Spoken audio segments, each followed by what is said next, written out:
Chapter 19, The Mission. Jumping down from the vehicle, George collected his equipment and started to head for his start position, but not before looking over his shoulder. Meet you two on the other side. George's mission. Following basically the same route taken to the OP as last time, soon arrived at the stream close to the old observation post. With a giant leap, landed on the far bank and crawled into a location where it was possible to keep an eye on any movements at the front gate. Can't stay here, need to move closer to the fence, ready to cut through once Steve starts shooting. Spent a few minutes observing the borderline, two available hold-up positions, one behind the gatehouse, the other being past the kennels. Which one would depend on which way the wind was blowing. Must be in luck it was coming from the right, across people standing around near the gate. Needed to make sure the location was downwind, so those dogs don't pick up the scent. Not much going on, so might as well make my way to the start location to the left of the kennels, about 100 meters from my current position. Had plenty of time, so no need to rush, would take this silently and cautiously. Slid back down into the stream and headed downstream, before climbing back up towards the edge of the bank opposite the place I needed to be. From what I could detect, the best course of action would be breaking this down into sections, making my way from 3 different locations. Keeping myself close to the ground, crawled a little distance at a time, trying not to make any sudden noise that might attract attention. Made it to the first spot, which provided concealment via a clump of small green bushes. Stopped motionless, watching, and listening for any movement from the direction of the gate. Only when satisfied, continued with caution on to the next batch of cover. Repeating this twice more before stopping short of a patch of foliage along the fence. This would be the waiting position for the go. Being downwind of the dogs didn't mean they would not be able to detect the slightest noise, so would have to be more careful. Inching forward 1 inch at a time, clearing any twigs that might snap as you crawled over them. Eventually reached the point from where I would commence my part of the operation. From here, it was possible to make out several of the hounds, half in, half out of individual kennels. From lack of movement, assumed they were asleep. Took out the wire cutters and placed them on the ground ready, while observing the area around waiting for the off. The hardest part of this stage was controlling your emotions, such as self-doubt, and debating with yourself if you are capable of completing the mission or not. Then there was fear. If anyone ever tells you they never feel scared, they're lying. Even Steve, with his absence of any emotion, gets scared before an operation. A little fear is what helps to keep you alive. Steve's mission. Meanwhile, Simon and I arrived back where we had parked earlier this morning. Simon, if you start on concealment, I will prepare the brake lights and the booby trap. First, I needed to separate the 2 wires under the dashboard as safety, fill the lenses with petrol and insert the bulb minus the glass back into its housing. The pre-filled plastic tube would run close to the lights, then into the cap of the jerry can, ensuring we got a big bang. Grab your equipment from the vehicle, Simon, then I'll reconnect the wires. You ready, mate? Time to make a move. When you are, Steve. Not long before we had reached the shoreline, a slight breeze came in from the sea, and the moonlight flickered off a calm ocean. Turned left and headed up the beach at a brisk pace, with Simon following a short distance behind. Was making good time, but couldn't afford to slacken the pace if we were to get on target on time. The boathouse was now only 80 meters to our front when I spotted a man in the light of the moon. He left via the door and was walking down the wooden pier towards the grassed area. I immediately headed for the cover of the tree line 10 meters to my left. Once Simon had closed in on my location, now a little distance short of the opening in the trees, a snap plan was made as we had to get past him without being seen. Okay, from what we see, he is patrolling up and down the pier at a slow pace. Once the man starts to walk back in the direction of the building, I will sprint across and take up a position under the pier. On the next cycle, you make a run for it and join me. We will do the same on the other side. Ready? Waited until he had turned around and taken several steps on his return trip. Sprung up and sprinted as fast as my legs would carry me across the open ground. Then slid under the pier as the man turns again and started his walk back. Once again, Simon held back before making his dash across to join me. Our friend must be either trying to keep himself from falling asleep inside, or he was, for some reason, doing his job as instructed, which was out of the norm from what we've seen so far. He turned around again and started to walk back to the boathouse. Was about to make for the protection of the tree line when Simon grabbed me. Our friend had, without warning, stopped. A few heart-stopping moments later, he continued along the pier. At the precise second he did, I launched myself towards cover, reaching it within seconds. Similar to before, Simon waited and then legged it across to join me. A quick check of the time told me we had only 30 minutes to first light when we had to be in position, with at least another 12 minutes to cover along the coastline. Leading off at a faster pace than before, due to the hold-up, we headed for the corner of the vineyard where we would split up. It was still dark when we reached the edge of the woods, but the first rays of light starting to break through did not have time to hang around.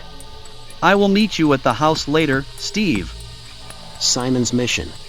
Standing next to the door for the next few hours might be too risky if anyone used it for any reason.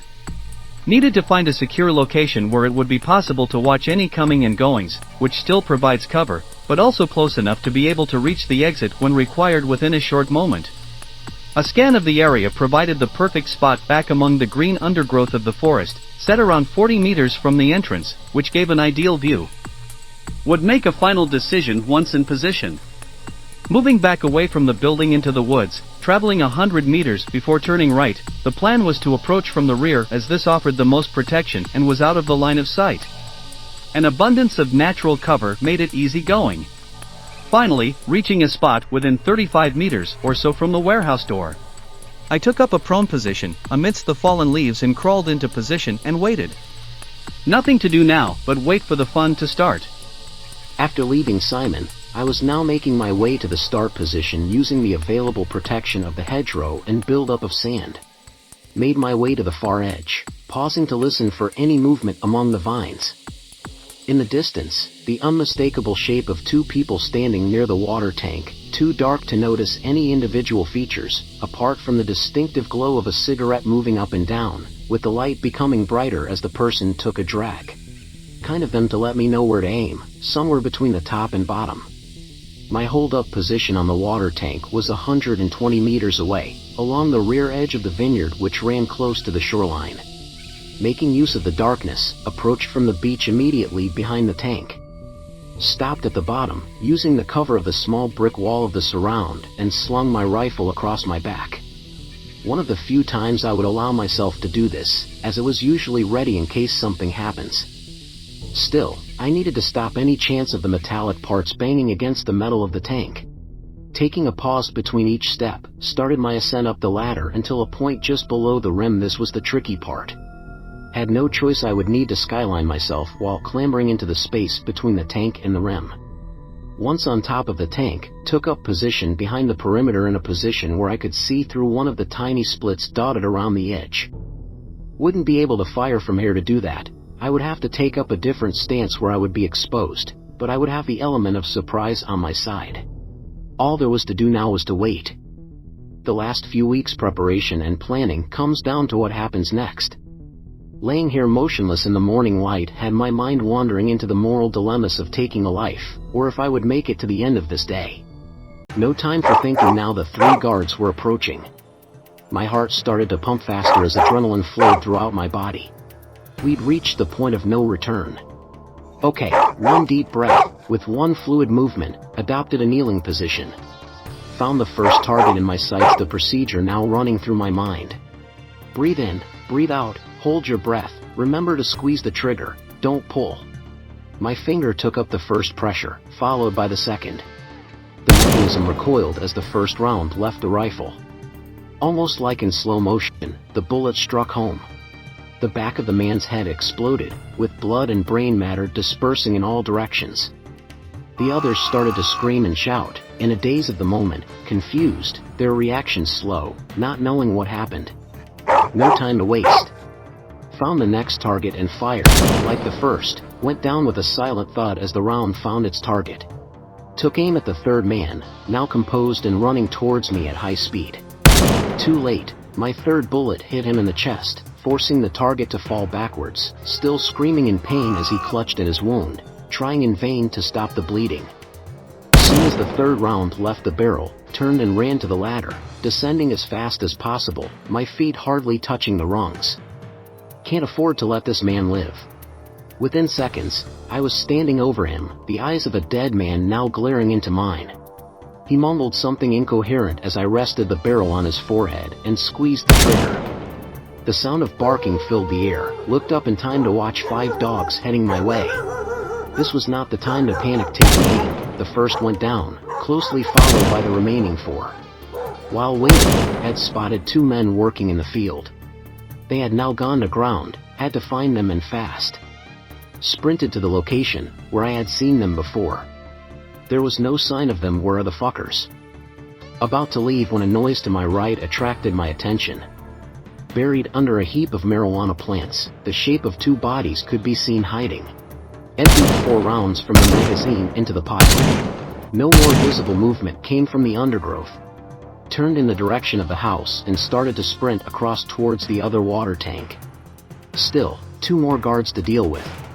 They would be confused, as 3 attacks were currently happening in separate areas of the property. Looking up, saw 1 man standing on the tank aiming a weapon in my direction.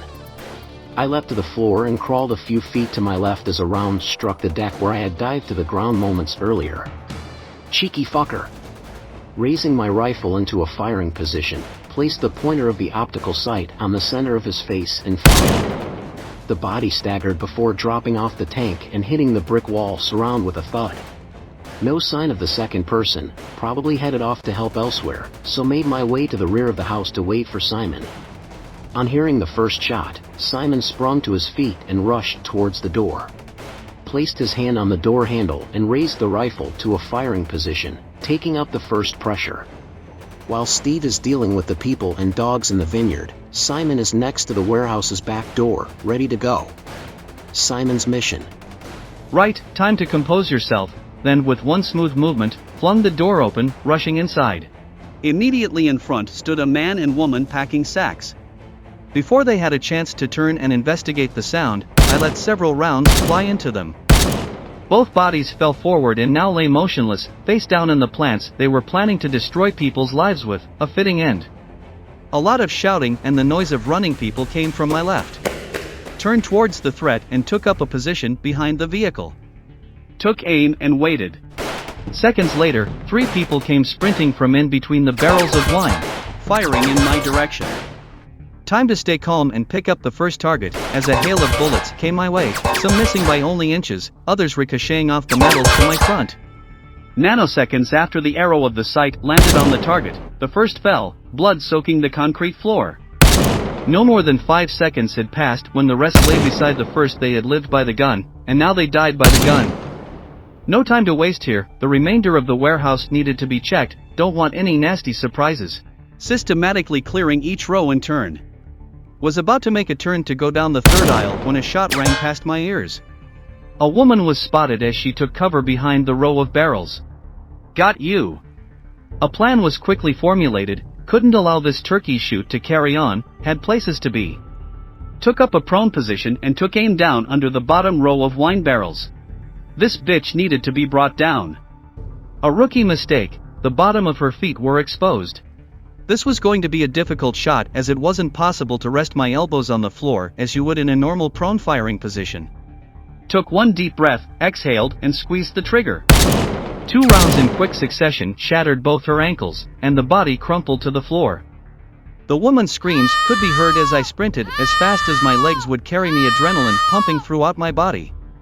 Now stood over her when another person appeared in the doorway about 6 meters away and to the left. After finishing the woman off with a bullet to the head, launched at the entrance, catching the man with the butt of the rifle below the chin. As he reeled backwards, 3 rounds were emptied into the man's chest. Not sure how many rounds I'd fired, so I better change the magazine to be safe, just in case. No time to waste, I needed to make 2 of the 3 vehicles parked at the other end inoperable. Placing a single bullet into 2 tires, each of them should put them out of action. The next task was to join up with Steve at the back of the house. Racing towards the open door of the warehouse. Found a person raising his weapon into a firing position when suddenly the side of his head exploded, throwing a mixture of blood, brain and skull over the wall. Looking in the direction of the gate, I mouthed the words, "Bloody good shot, George." George's mission. On hearing the first shot, I sprang to my feet and hurled myself against the wire fence, cutting a hole just big enough for him to fit through. A check to the right confirmed the person from the gate had vanished, along with his mutt. The next stage is to enter the gatehouse via the dog kennels. What I had not seen from my OP was a door to the rear on the far edge of the building. This would be my way in. Grabbed the door handle, pushing it down to ease the door. Shit, it was locked. Would have to go the same way as the dogs went. Cutting another hole, entered the first compound. The small entrance to the front was open. Through the opening, it was possible to see two guards taking cover behind a huge oak wooden counter which ran most of the way across the room. Observed for a few seconds to ensure nobody else was present before sliding the LMG gingerly in first. It was a tight squeeze, but I managed to get through. Crap. As I stood up, my arm knocked a chair which made a loud scraping noise along the floor. Both men swung around and were now facing in my direction, ready to fire. With the LMG at the hip, let rip a short burst cutting them down before they had time to move. That was easier than expected, but I'm not complaining. Now I needed to get to the roof. Moving to unlock the door at the rear of the room, I was grabbed by someone. Their arm tightly secured around my neck. The pursuing struggle knocked the machine gun to the deck. Grabbing at his arm, tried to remove it from around my neck without any luck. Turned and ran backwards, slamming the person's back into the edge of the solid desk. This loosened their grip sufficiently enough to enable me to retrieve my knife from its housing. Without thinking, I rammed the blade deep into their side, turning it to inflict as much pain as possible. He cried out as I dug the knife deeper. Used this opportunity to get myself free. No time to pick up the weapon the blade would have to do. With one swift movement, I drew the sharp blade across his throat. There seemed to be a fraction delay in time when nothing happened. Then, slowly droplets of blood started flowing from the cut gradually at first, then with ever-increasing pressure. While they clasped at their neck, I picked up the LMG and fired a shot into his head from close range, splattering it against the back wall. Now I needed to make my way to the roof by clambering over the wire mesh at the back, collecting one of the weapons from the bodies dispatched earlier. This would be handy as a spare. Leaving the gatehouse, slung the LMG across my back, threw the spare one on top of the mesh and started to climb. The building's roof was higher than I could reach, would have to run across and take a leaping jump for it, hoping I could take hold of the edge to heave myself up. Failed on the first attempt, but the second was successful, with my hands making contact with the metal edging which ran the perimeter. Using all my strength, which was still weakened by the encounter downstairs, managed to pull myself onto the roof. The small apex ran from the rear towards the gate. Perfect. This would give me a fantastic sniper position over the house and ground, but leave me open at the back. Unfolded the legs of the LMG and rested them slightly down from the apex, leaving the barrel as the only part showing over the ridge. Settled down to watch for anyone exiting the house or entering the warehouse while Simon was clearing the inside. Not been there long when I spotted a man approaching the front of the warehouse. Watched as he lifted his weapon to fire, took up the first pressure on the trigger aimed at the right side of his head. Controlled my breathing and took the final pressure.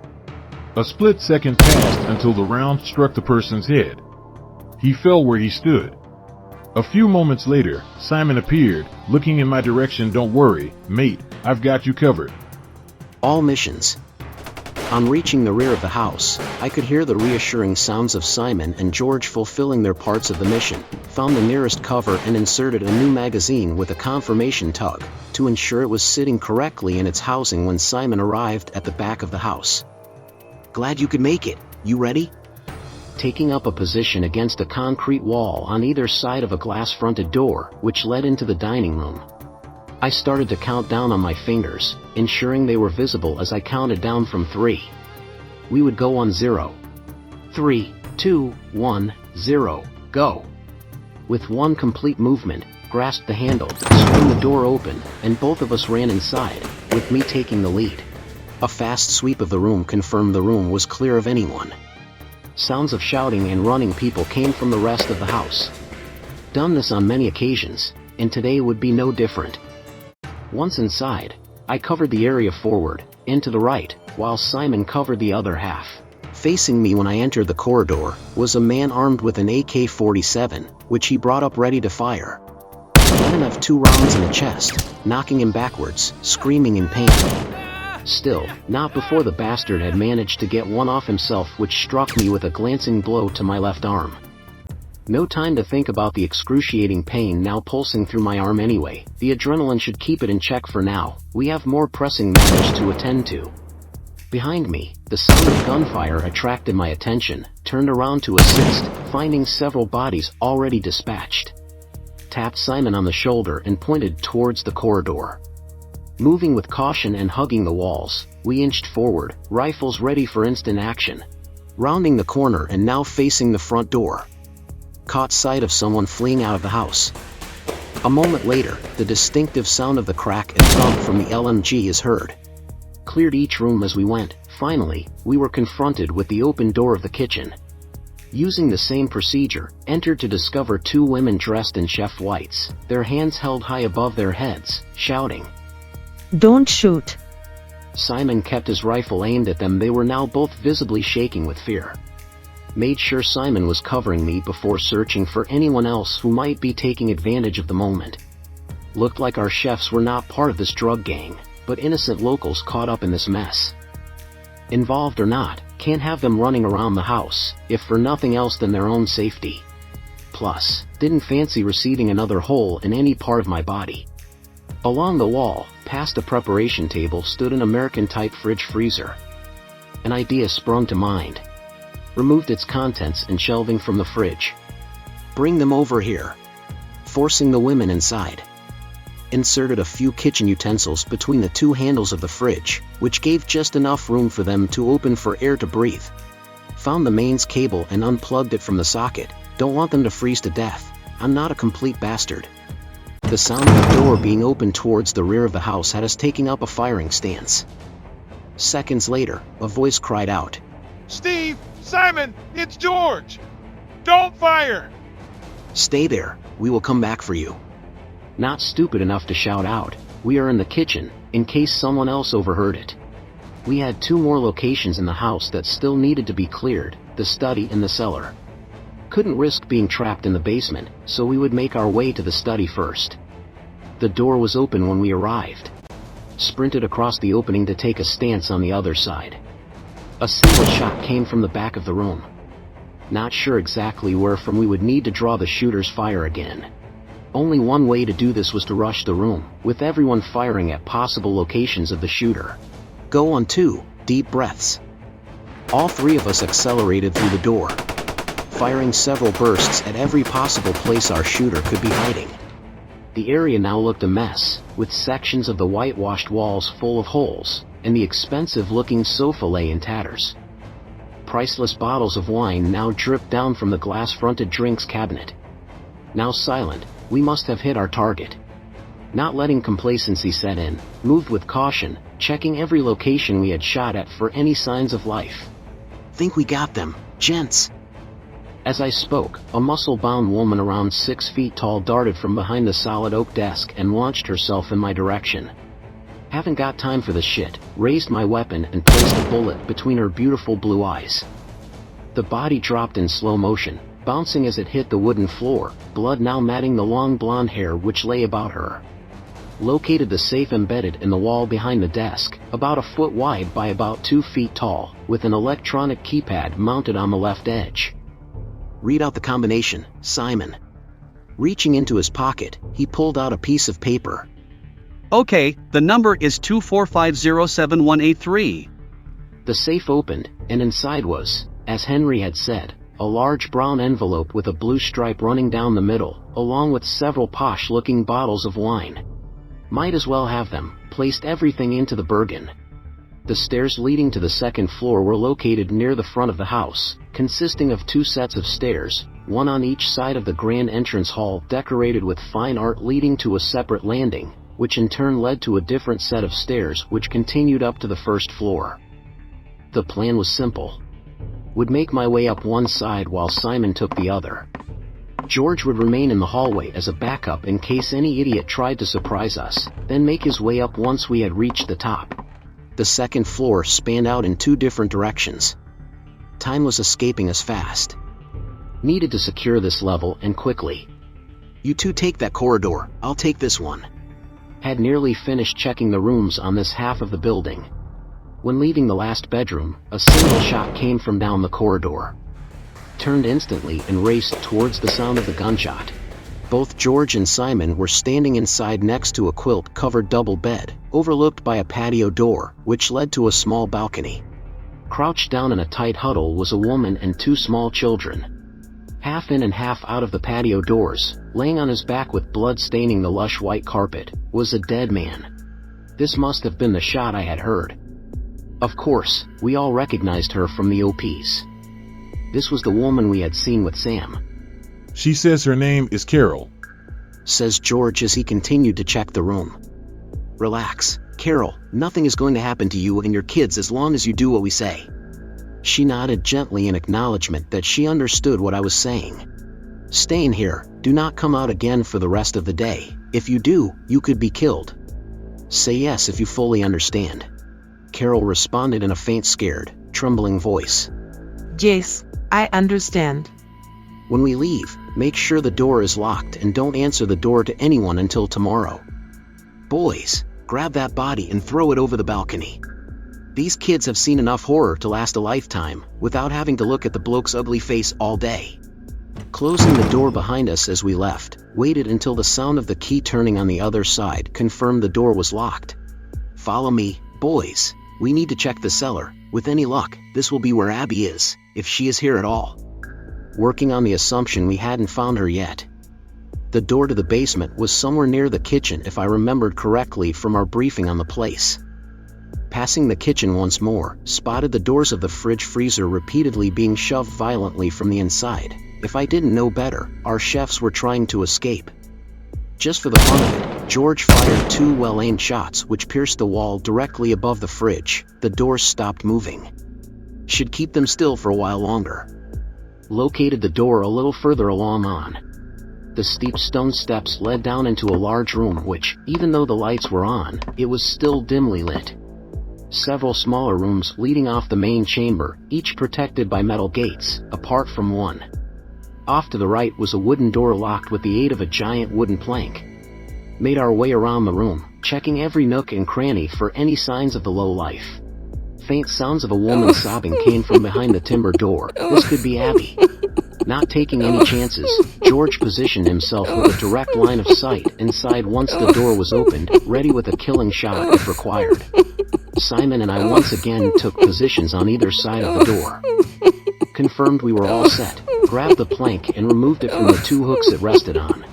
Final check to see if George had a good aim. With one swift movement, flung the door open. In the back corner, a woman sat on the floor, knees drawn up to the chest, held in place by two arms wrapped around them, rocking backwards and forwards, her head resting on them as she sobbed quietly.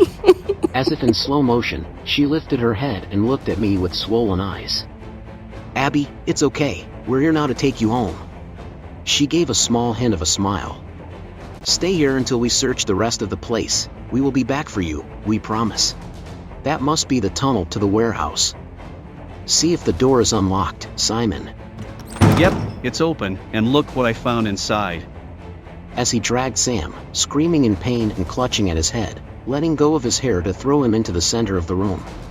Sam was now kneeling down on the floor in the middle of the cellar and flanked by two pissed-off men, each with a rifle pointed at his head. Before you start giving us any bullshit, you know we were watching this place. Tell us what you've been up to before one of the boys' fingers twitch on the trigger. Begin with you and Carol. Yes, we saw you and have now spoken with her, so no little porkies. Then follow up with you and Hadley in the connection with Henry. You have 5 minutes. Took out my 9mm and placed it just out of his reach, but close enough to tempt him to go for it. Wanted an excuse to waste this arsehole. Met Carol not long after coming to the island and have been having an affair since. The youngest child is mine. I was planning on telling Abby, just have not got around to it yet. Turning to look at where she had been kept. Don't fucking look over there, arsehole, look at me. If you've not managed to work it out, here is a news flash. Henry and Hadley run the drug business together. Henry wants Hadley disposed of, as he is starting to get sloppy and mess up. Parts of the shipments to St. Bethany started to disappear. That's where you three come into it, to remove him and the people loyal to Hadley. Keep talking, dickhead. Where do you fit into this? What do you think happened to the parts that went missing? Enlighten me. I would take the surplus over to our contact on St. Bethany who, shall we say, distributed the merchandise. You are doing fine. There's a good chance I might not kill you yet. Name of the contact? Edward, he runs the black market trade, among other things, on the island. Final question before we gag you. What's the deal with you, Hadley and Abby? She looks rather beat up. Be careful with your answer, because if that was you, see the 2 rifle butts close to your head. They will come down with such force they will break every bone in your skull. Knew she would never leave me with anything. If she was dead, I could collect the $2 million in life insurance I took out on her. Knowing he might not get out of this alive, Sam glanced over to where the 9mm was placed. Noticing this, I also looked. Fuck, it's gone. With that, a crack came from over my shoulder as a 9mm bullet exited a smoking barrel, followed by a thud as the round found the shooter's target, the center of Sam's face. George and Simon leapt away as blood and brain squirted from the back of his head. Turning around rapidly to discover who had fired the shot, stood behind me holding the gun in both hands and shaking wildly with tears running down her face was Abby. Can't say I blame her. The bastard deserved it. Besides, saved us from dragging his sorry arse over to St. Bethany. Walked over to Abby, still trembling, prized from the 9mm from the vice-like grip she now had on it. It's okay, we'll take it from here. Need to move now. Abby, make sure you stay behind Simon. George will be bringing up the rear. Ready? She nodded. Let us get the fuck out of here, boys. The tunnel came out near the back of the warehouse behind the row of wine barrels. On entering, there were 2 dead people, one with her ankles blown out. With as much speed as possible, made our way to where the vehicles were parked. Which one, mate? Simon pointed to a jeep in the far corner. Once we had all scrambled aboard, with George in the back with Abby, Simon turned the key to kick the vehicle into life. Nothing, the battery was flat. Don't say a fucking word, George. Sam always kept several batteries on charge. They're over by the generator. Thanks, Abby, you're a lifesaver. Climbing down, George took up a position by the door, looking out towards the house. The battery was replaced in short order. Let's try again, shall we? This time she fired up the first time. Thank fuck for that. The front gate was shut and locked when we approached. The switch is in the gatehouse, Steve, near the window. Stepping over several dead bodies, located the release mechanism, and watched as they started to open before returning to the Jeep. Nearly back in the vehicle when a massive Rottweiler appeared from nowhere and took a bounding leap towards me, knocking me flat to the floor. Managed to throw it to one side as George reached over and put a bullet through its skull. Were you not supposed to make sure there were none of these mutts still about, George? Was wondering where it went. Racing through the gate at high speed, we headed for the tiny inlet where Derek should be waiting to take us back to St. Bethany. Making significant progress along the tarmac road, I reached into my pack and took out the brown envelope removed earlier from the safe. Now, let's see what crucial information is in here. Carefully peeling back the lip, tried not to tear any part. If the info was nothing of importance, I'd reseal it later. Inside was a pile of A4 sheets of paper, each page containing contact details of some description. One, in particular, drew my attention as it was an address in Southampton. Looks like Sam might have been telling the truth. Gents, Henry was part of some drug underworld. The envelope's full of names and addresses of undesirable distributors. Take a gander for yourselves. At this point, the vehicle exited the road joining a dirt track and winding its way through the dense undergrowth. No point asking where we were going as Simon had the route under control. He would have already checked out the course. Within minutes, we came to a stop near the inlet, but not too near. We would need to check the vicinity in case it had become compromised. Jumped down and grabbed my rifle.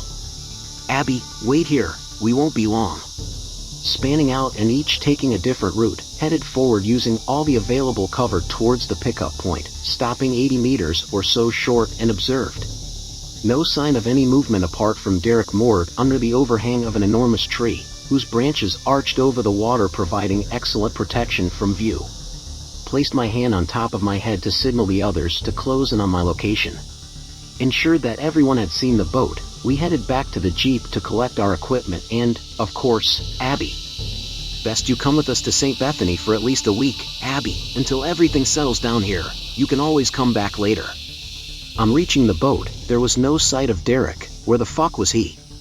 Turns out we weren't the only ones standing off. He had done the same and was watching us from about 50 meters away, hidden among the green and brown bushes which frequented the area. Hi, gents and lady, glad you could make it without nearly being shot. Pointing at my left arm. Who is the young lady? Not as much as we are to see you, and this is Abby. She'll be coming with us. No problem. Let's get moving out of here before any of your friends show up. Once all were on board, the vessel fired into life and headed out towards to open ocean and safety. Had settled down when Simon gave me a kick. Is that Hadley over there? On the bridge was a group of around 5 heavily armed people. Taking center stage was indeed Hadley. I wondered where that sniffling little wimp had got to. Well, he isn't getting away this time. Reached down to pick up the rifle when a gunshot was heard from behind me. Turned round to see George still in the firing position. What? You're a crap shot. If you had missed, we would have never heard the last of it. True. Hadley's body had fallen into the ocean and now drifting out with the tide, along with the others Simon had kindly killed for us. Taking us back to St. Bethany, Derek opened up the formidable engine as we skimmed the water heading out to sea.